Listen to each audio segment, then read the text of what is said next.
지문입니다. 라지몬달라 지문 TV.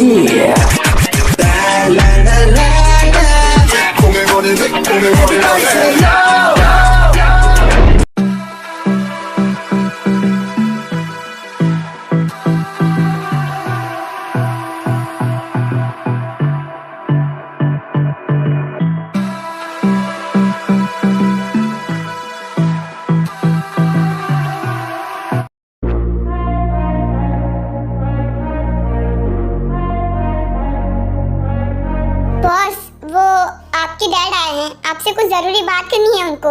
अच्छा ठीक है, भेज दो उन्हें। जी बॉस, अभी भेजता हूँ।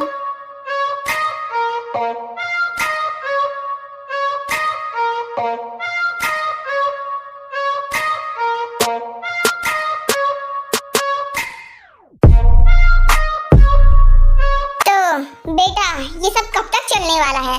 मतलब तुम अपना काम वाम छोड़कर अब उसी लड़की के पीछे लग गए हो। पूरे 3 महीने तुमने उस लड़की पर बर्बाद कर दिए, मगर हासिल क्या हुआ? कुछ भी नहीं। उल्टा शादी वाले दिन वो भाग गई, तुम्हारी सबके सामने बेइज्जती हुई, साथ ही साथ मेरी भी। लेकिन फिर भी तुम्हारी अकल ठिकाने नहीं आई। अभी भी तुम उस लड़की के पीछे पड़े हो और अपना समय बर्बाद कर रहे हो। तुम्हें अभी तक शर्म नहीं आ रही है? जो हो गया सो हो गया। अब मैं उसे बदल तो नहीं सकता, लेकिन अपने हिसाब से जरूर कर सकता हूँ। वो मुझे शादी वाले मंडप से छोड़कर गई थी ना, तो अब इसीलिए उसके पीछे पड़ा हूँ, ताकि मैं उससे शादी करके अपना बदला ले सकूं। जब वो तुमसे शादी नहीं करना चाहती है तो तुम उसे छोड़ क्यों नहीं देती हो? तो मैं शादी वाले दिन छोड़कर भाग गई थी और अभी भी तुम्हारी अकल ठिकाने नहीं आ रही है। उसे छोड़ो और अपनी जिंदगी में आगे बढ़ो, अपने काम पर ध्यान दो। डैड, अब आप मेरी इसे जिद समझे या फिर मेरी पसंद, लेकिन अब मुझे वो लड़की किसी भी कीमत पर चाहिए, इसीलिए मैं उसे ढूंढना चाहता हूँ। और जब तक वो मुझे मिल नहीं जाती ना, मुझे सुकून भी नहीं आएगा। जानता हूँ कि तुम कितने बड़े जिद्दी हो, क्योंकि तुम मेरे ही बेटे हो, तो तुम्हें अपनी जिद का करना ही होगा। लेकिन फिर भी अपने काम पर ध्यान दो। अगर तुम अपना सारा समय उसी लड़की पर बर्बाद कर दोगे ना, तो एक दिन या तो तुम नहीं रहोगे या तो वो लड़की। नहीं डैड, ना तो मुझे कुछ होने वाला है और ना ही ताई को। हम दोनों रहेंगे, लेकिन एक साथ। मरेगा तो कोई और, वो लड़का। क्या? किसकी बात कर रहे हो? अब ये नया कौन आ गया? पता नहीं डैड कहाँ से आ गया, क्योंकि मैंने ताई का सारा बैकग्राउंड चेक करवाया था। उसकी जिंदगी में कोई लड़का नहीं था, पर अचानक से उसका लवर पता नहीं कहाँ से पैदा हो गया और अब आकर बोल रहा है, मुझे ही धमकी दे रहा है कि मैं ताई को हासिल नहीं कर सकता। इसका मतलब शादी वाले दिन वो किसी और लड़की के चक्कर में भागी थी और अब भी तुम उसी के पीछे लगे हो। छी छी डैड, उस लड़के ने मुझे खुल्लम खुल्ला चैलेंज किया है कि मैं ताई को हासिल नहीं कर सकता, क्योंकि वो अब उसकी हो चुकी है और मैंने उस चैलेंज को एक्सेप्ट भी किया है। और अब मैं ताई को किसी भी कीमत पर हासिल करूंगा और उस लड़के को ताई के सामने खत्म करूंगा। बाप हूँ तुम्हारा, इसलिए तुम्हारी फिक्र रहती है। तभी कहता हूँ कि उस लड़की से दूर रहा करो। वैसे भी जब वो किसी और को चाहती है तो उसके पीछे लगने का कोई फायदा नहीं है। तुम उसे जितनी जल्दी भूल जाओ ना, तुम्हारे लिए उतना ही बेहतर होगा।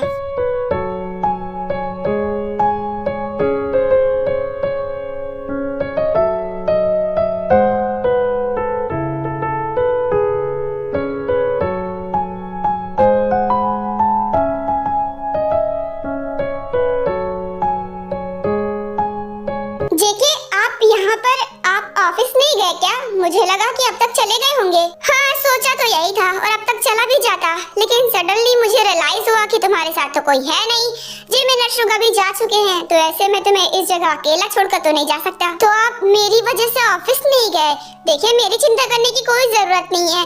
वैसे भी मुझे अकेले रहने की आदत हो चुकी है अब तक, तो मैं रह सकती हूँ, आप जा सकते हैं। मैं चला जाता अगर मैंने अपने घर में गार्ड्स रखे होते और कुछ नौकर रखे होते, मगर यहाँ पर कोई नहीं है, तो ऐसे मैं नहीं जा सकता। तो आप कब तक नहीं जाने वाले हैं? क्योंकि अगर जाएंगे नहीं तो आपका तो नुकसान होगा ना। हाँ, लेकिन इतना नुकसान तो होता रहता है, तुम इस बारे में सोचना छोड़ दो। मैं नहीं जाने वाला जब तक कि हम कोई अच्छा सा घर नहीं ले लेते। वैसे भी मैं शियोल के लिए एक अच्छा सा घर ढूंढ रहा हूँ। जब घर मिल जाता है तो हम वहीं पर शिफ्ट हो जाएंगे और वहीं रहेंगे। अच्छा ठीक है, जैसी आपकी मर्जी। तो बताइए, मुझसे क्या मदद चाहिए आपको? क्या आपको कुछ खाना है? अगर खाना है तो मुझे बता दीजिए, मैं बना दूंगी। कैसी बातें करती हो? कुछ देर पहले ही तो हमने ब्रेकफास्ट किया था, इतनी जल्दी किसको भूख लगती है भला? तुमने मुझे क्या दानव समझ रखा है? अरे नहीं, मैं तो इसलिए कह रही थी क्योंकि आप कभी मेरे रूम में नहीं आते हैं और आज आए हैं तो मुझे लगा शायद कुछ काम ही होगा। हर बार तुम मेरे रूम में आती हो और मेरे लिए कुछ ना कुछ काम होता है या फिर कोई क्वेश्चन पूछना होता है, तो मैंने सोचा क्यों ना इस बार मैं तुम्हारे रूम में जाता हूँ। हाँ, और इसीलिए तो मुझे लगा कि शायद कुछ काम होगा। वैसे अगर आप यही रहेंगे तो सारा दिन क्या करेंगे, मतलब हम तो बोर हो जाएंगे। मेरे पास एक अच्छा आइडिया है, हम सारा दिन यहीं रहने वाले हैं तो इससे अच्छा है कि हम एक दूसरे से ढेर सारी बातें कर लेते हैं, मतलब एक दूसरे के बारे में जान लेते हैं। तो मुझे बताओ कि मिंसो तुम्हारे पीछे क्यों पड़ा था?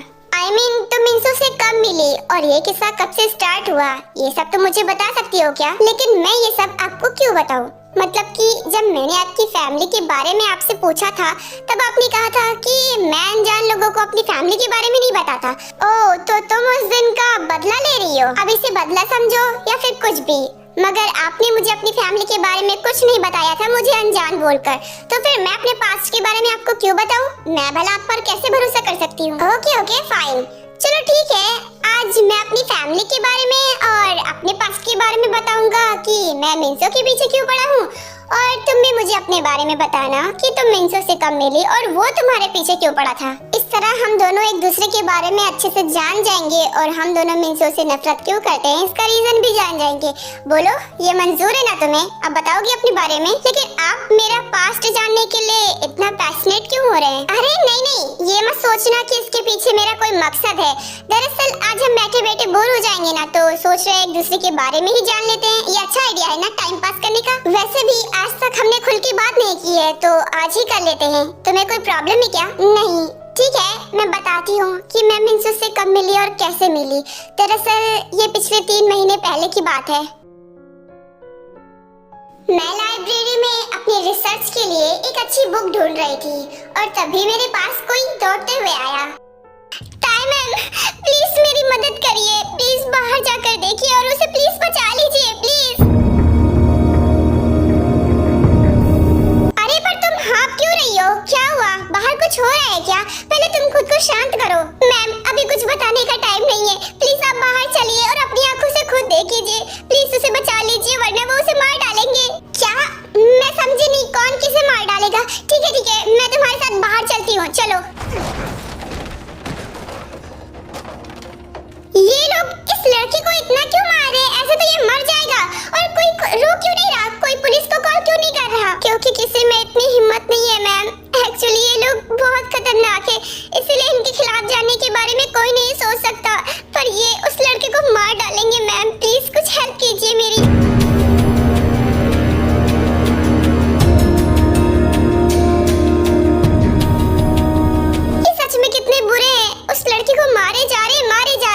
इससे पहले उसे कुछ हो जाए, मैं पुलिस को कॉल करती हूँ। मैम, कॉल करने से पहले मैं आपको एक बात बताना चाहती हूँ कि अगर आपने कॉल किया और इन्हें पता चल गया ये कॉल आपने किया था ना, तो ये आपके पीछे पड़ जाएंगे और आपको बहुत परेशान करेंगे।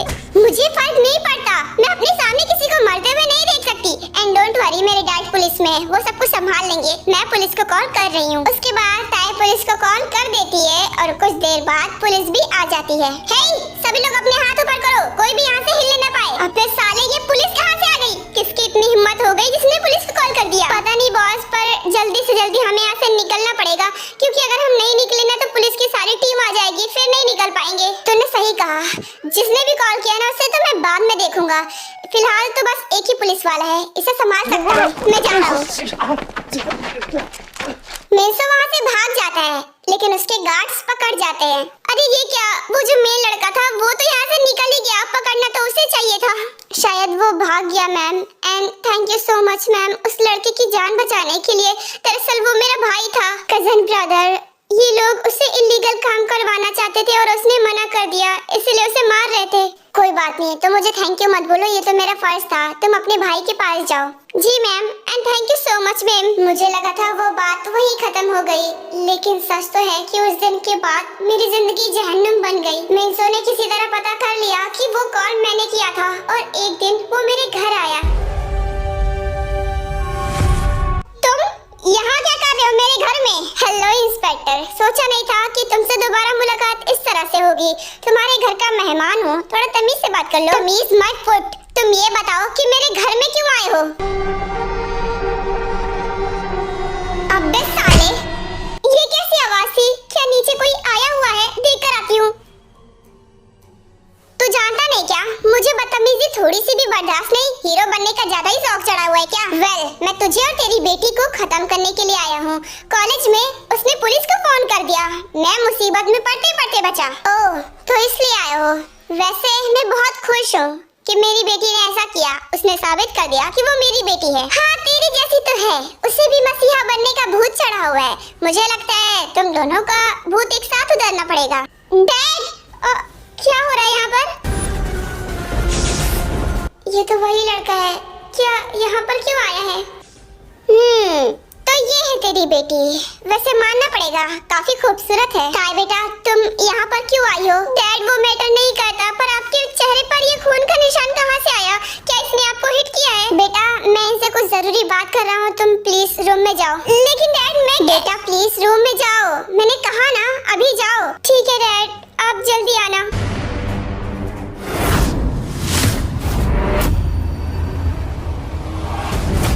मेरी बेटी को ऐसी नजरों से घूरना बंद करो और साफ साफ बताओ कि तुम्हें चाहिए क्या मुझसे। मानना पड़ेगा इंस्पेक्टर, सोचा नहीं था कि तुम्हारी बेटी इतनी खूबसूरत होगी। छिपा कर रखा था क्या मुझसे? क्योंकि आज तक मैंने इसे कभी देखा नहीं। अपना मुंह बंद करो, जो बात करने के लिए आए थे वो बात करो। बताया तो था तुम्हें और तुम्हारी बेटी को खत्म करने के लिए आया था, लेकिन सच कहूँ अब मेरा इरादा बदल गया है। अब मैं तुम्हारी बेटी को खत्म नहीं करना चाहता। इतनी खूबसूरत चीज को भला कोई कैसे खत्म कर सकता है? मैंने कहा ना, मेरी बेटी के बारे में ये सब बोलना बंद करो। तुम्हें क्या चाहिए तुम साफ साफ कहो। ठीक है, तो फिर साफ साफ सुनो। सोच कर आया था कि मैं तुम्हारी बेटी को मार दूंगा, पर मेरा मूड चेंज हो चुका है।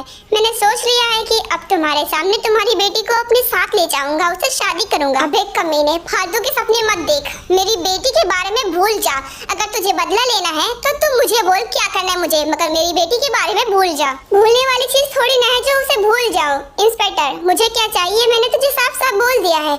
अब तू खुद को समझा और हंसी खुशी अपनी बेटी को मेरे साथ विदा कर दे। नहीं तो तू जानता ही है ना कि मेरे पास और भी बहुत सारे तरीके हैं। मैं उसके साथ जबरदस्ती नहीं करना चाहता, इसीलिए तुझे प्यार से समझा रहा हूँ। अपनी बेटी को मेरे साथ भेजने के लिए तैयार हो जा।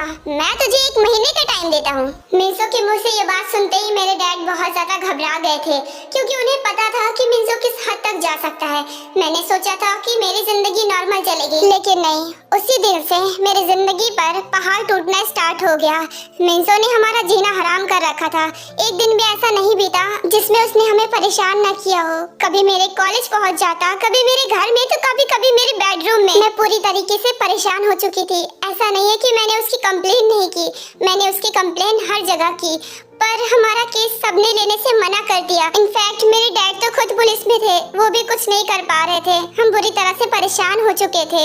ऐसे ही 1 महीना बीत चुका था। अब मिंसो के सब्र का बांध टूट चुका था, इसलिए वो हमारे घर आया और मुझे और जिमिन को वहाँ से ले गया। फिर 1 महीने तक उसने मुझे मेंटली टॉर्चर किया शादी के लिए मनाने के लिए, पर मैं नहीं मान रही थी। और एक दिन उसने मेरे डैड को भी पकड़ लिया और उस दिन ही मेरे डैड को मार दिया। उसके बाद उसने मुझे धमकी दी कि अगर अब मैं शादी के लिए नहीं मानी तो वो मेरी बहन को भी मेरी आंखों के सामने मार देगा। और अब मैं बहुत ज्यादा परेशान हो चुकी थी, हार चुकी थी, इसलिए मैंने उसकी कंडीशन मान ली। समझ सकता हूँ तुम्हारे लिए ये वक्त बहुत ही ज्यादा भारी होगा। तुम्हारे पीछे मिंसो पिछले 3 महीने पहले से पड़ा है, और ये सब कुछ बस उस फोन कॉल की वजह से। अगर तुम नहीं करती तो शायद आज तुम्हारी जिंदगी नॉर्मल होती। पर मैं अपनी आंखों के सामने ऐसे गलत होते हुए तो नहीं देख सकती थी ना। सच कहूँ तो एक टाइम मैंने भी एक्सेप्ट कर लिया था कि शायद मेरी किस्मत यही चाहती है कि मैं मिंसो के साथ उसकी वाइफ बनकर रहूं, इसलिए मैंने हार मान ली थी। लेकिन तभी तुम आए और मुझे वहाँ से ले गए और मेरी किस्मत बदल गई। तुमने क्या कभी मेरे बारे में नहीं सोचा? क्या पता मैं भी अच्छा इंसान ना हूँ, मैं भी यहाँ पर तुम्हारा फायदा उठाने के लिए लाया हूँ, ऐसा कभी नहीं सोचा? तुम्हें अगर ऐसा करना ही होता ना तो बहुत पहले ही कर चुके होते। और तुम्हें बताओ मैं ऐसा कैसे सोच सकती हूँ, क्योंकि अगर ऐसा करना होता तो तुम मेरी बहन की जान नहीं बचाते। तुमने मेरी बात मानी और मेरी बहन की भी जान बचाई। सही कहा तुमने, मेरा तो ऐसा कोई इरादा नहीं है, मेरा तो प्लान ही दूसरा है। तुम्हारे पास्ट के बारे में जानकर मुझे इतना तो पता चल गया कि तुम बहुत ज्यादा सॉफ्ट हार्टेड हो और किसी को तकलीफ में नहीं देख सकती। तो अब तुम अपने बारे में बताओ। मैंने तो अपने बारे में बता दिया। मैं मिंसो को पिछले 5 सालों से जानता हूँ। 5 साल पहले उसने मेरे छोटे भाई को मार डाला था। बस इसीलिए मैं उससे बदला लेना चाहता हूँ। पर उसने तुम्हारे भाई को क्यों मारा? मतलब तुम्हारे भाई से उसकी कोई दुश्मनी थी क्या? वही वाली बात, वो मासूम लोगों से इल्लीगल काम करवाना चाहता है और जो उसका काम करने से मना कर दे वो उसका दुश्मन बन जाता है। बस यही मेरे भाई के साथ भी हुआ था। मेरे भाई से भी वो कुछ इल्लीगल काम करवाना चाहता था और मेरे भाई ने मना कर दिया और जब मना कर दिया तो उसे मारा। फिर मेरे भाई ने मुझे आकर बताया कि एक गुंडा उसके पीछे पड़ा हुआ है। मैंने भी तुम्हारी तरह पुलिस में कंप्लेन की मगर ना कोई एक्शन नहीं हुआ। मेरा भाई बहुत दिनों से जॉब के लिए मेहनत कर रहा था। उसे एक कंपनी से ऑफर भी आया। वो बहुत ज्यादा खुश था। उसने अपनी पढ़ाई कंप्लीट की और उस कंपनी में इंटरव्यू देने के लिए चला गया। उसका सिलेक्शन भी हो गया था। वो बहुत ज्यादा खुश था कि वो अपनी जिंदगी की नई शुरुआत कर सकता है। लेकिन अगले दिन ही उसकी मौत हो गई और पुलिस ने उसको सुसाइड बता दिया। मगर मैं अच्छी तरीके से जानता हूँ कि ये कोई सुसाइड नहीं था, बल्कि मिंसो ने मेरे भाई को मरवा दिया था और पुलिस को पैसे देकर ये सुसाइड बता दिया। पर तुम इतना श्योर कैसे हो कि तुम्हारे भाई को मिंसो ही ने मारा है? मतलब तुमने उसे देखा मारते हुए या फिर ऐसा कुछ पता लगा? जिस दिन उसकी मौत हुई 1 घंटे पहले उसने मुझसे बात करी थी। वो बहुत ज्यादा खुश था। बता रहा था कि कल उसका पहला दिन है और बहुत ज्यादा एक्साइटेड है। और बात करते ही करते कांच के टूटने की आवाज आई और फोन कट चुका था। मैं बहुत ज्यादा घबरा गया था। जब तक मैं वहाँ पहुँचा तब तक वहाँ पुलिस पहुँच चुकी थी और उस केस को सुसाइड केस बना दिया गया था। मैंने जब खुद इस बारे में थोड़ी सी इंफॉर्मेशन कलेक्ट की, मतलब कि अपने भाई के दोस्तों से पता किया, तो उन्होंने बताया कई दिनों से उसको धमकी भरे फोन आ रहे थे। बस मैं समझ चुकी हूँ। वैसे तुम्हारा हाल तो बिल्कुल मेरे जैसा है। जिस तरह मैंने अपने डैड को खोया, तुमने अपने भाई को भी खो दिया। वजह मिंसो ही है। हाँ, और तभी तो मैं कहता हूँ कि हम दोनों एक ही कश्ती पर सवार हैं। मैं तो बदला लेना चाहता हूँ पर तुम पता नहीं क्यों कमजोर पड़ जाती हो। देखो, मैं भी बदला लेना चाहती हूँ मगर मैं जिमिन की वजह से कमजोर पड़ जाती हूँ। तुम इतने बुलंद इसलिए हो क्योंकि तुम्हारे पास खोने के लिए कुछ नहीं है, मगर मेरे पास मेरी बहन है। हाँ, ये बात मैं समझ चुका था, इसीलिए मैंने तुम्हारी बहन को तुमसे दूर कर दिया ताकि कि वो अलग हो जाए और तुम निडर हो सको। वैसे एक बात बताओ, पिछले 5 सालों में तुम्हें कभी मौका नहीं मिला उसे मारने के लिए? मौका तो बहुत मिला मगर मैं उसे इतनी आसानी से मारना नहीं चाहता था। मैं चाहता था कि पहले मैं उसे बहुत ज्यादा खुश करूं, उसके बाद उसे मारूं, जैसा कि उसने मेरे भाई के साथ किया। एक कंपनी में ऑफर दिलवाया, उसे खुश किया, उसके बाद उसे मार डाला। तो तुम मिंसो को किस तरह से खुश करोगे? मैं नहीं, तुम खुश करोगी मिंसो को, इसीलिए तुम्हारी मदद चाहिए मुझे।